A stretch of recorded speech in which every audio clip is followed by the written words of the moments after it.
So, before we wind today's podcast, a very important question I would like to ask first to Parmita. कि परमिता अक्सर क्या होता है ना, इट इज सेड कि लड़कियां जब एक लड़के को पिक कर रही होती है ना, they mostly makes wrong choices. देखो और ज़्यादा वाइल्डली कहा जाए तो लड़कियां अक्सर रेड फ्लैग से ज़्यादा अट्रैक्ट होती हैं compared to green flags. So what should a girl look into a guy जब ऐसी कोई बात आती है कि ठीक है यार, a guy is approaching her and उसको ये चॉइस करनी है कि यार क्या मुझे इसके साथ आगे कॉन्वर्सेशन ले जानी है नहीं ले जानी है, मुझे अपना फ्यूचर इसके साथ देखना है नहीं देखना. What traits a girl should look into a guy जो कि एक लॉन्गर टर्म में हेल्दी रहते हैं? सो इस एस्पेक्ट में मैं ये कहूँगी, of course the red flag thing that you said, it happens, it's very natural. मैंने बहुत देखा है ऐसी लड़कियों को जो मतलब अच्छे से अच्छा लड़का छोड़ के she is going, she should not go. वो मोमेंटरी अट्रैक्शन होता है I guess. I don't know what is that, but it happens. Somehow bad boys attract more girls, they say. तो ये होता है. So I would say 3-4 चीज़ें ऐसी है which cannot be compromised. Firstly, उस इंसान का गुस्सा. उस गुस्से के टाइम पे how is he treating you? Is he hitting you below the belt? Is he targeting those things which you cannot even imagine a person who loves you can hit? वो चीज़ें देखो, उसका गुस्सा देखो. गुस्सा वैसे भी हो सकता है कि मुंह पे गाली दे दी, तेरी ये आदत मुझे नहीं पसंद, मेरे को तूने चिड़चिड़ा कर रखा, ये है वो है. That's very natural, very normal. हम तो आते आते भी लड़ लेते हैं. So that's very normal. वो गुस्से में वो इंसान कुछ भी बोल सकता है, बट ऐसी बातें ना बोलो जो इरिवर्सिबल हो, जो आप कभी सोच भी नहीं सकते कि ये इंसान बोल भी सकता है मेरे बारे में या बोल दिया होगा.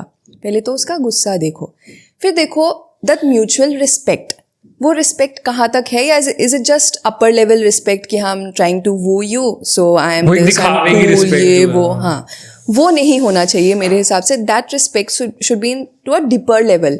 मतलब कल को सिचुएशन कुछ खराब हो गया and now he doesn't even want to see your face. It should not happen that way. Talk it out कि क्या पता इस चीज़ का कोई सोल्यूशन निकले. ऐसे ही गिव अप करने वाला चीज़ I think it should not happen. बाकी तो देखो, loyalty is something which of course you look forward to. Trust, वो तो इवेंचुअली बिल्डअप होना पड़ेगा जब आप एक दूसरे के साथ टाइम स्पेंड करते हो. आई थिंक दैट डेवलप्स मोर. मेरे केस में ऐसा होता है, मैं एकदम से ट्रस्ट करने से पहले I like to spend more time with the person. इसके साथ भी सिमिलरली सेम ही इंसिडेंट है.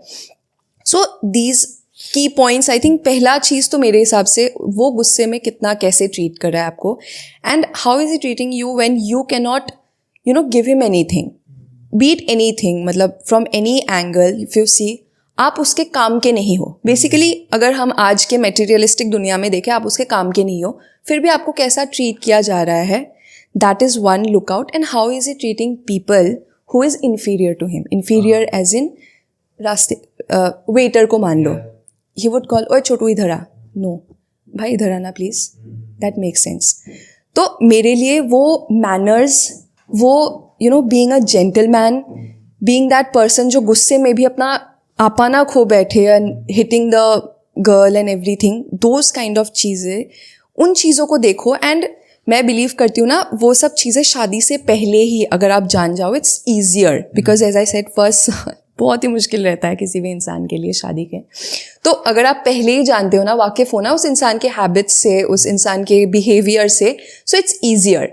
बट मैं बिलीव करती हूँ ये कुछ कोर प्रिंसिपल्स है जिसमें कोई कॉम्प्रोमाइज़ नहीं होना चाहिए. Rest can be managed. There are compromises and adjustments in any relationship.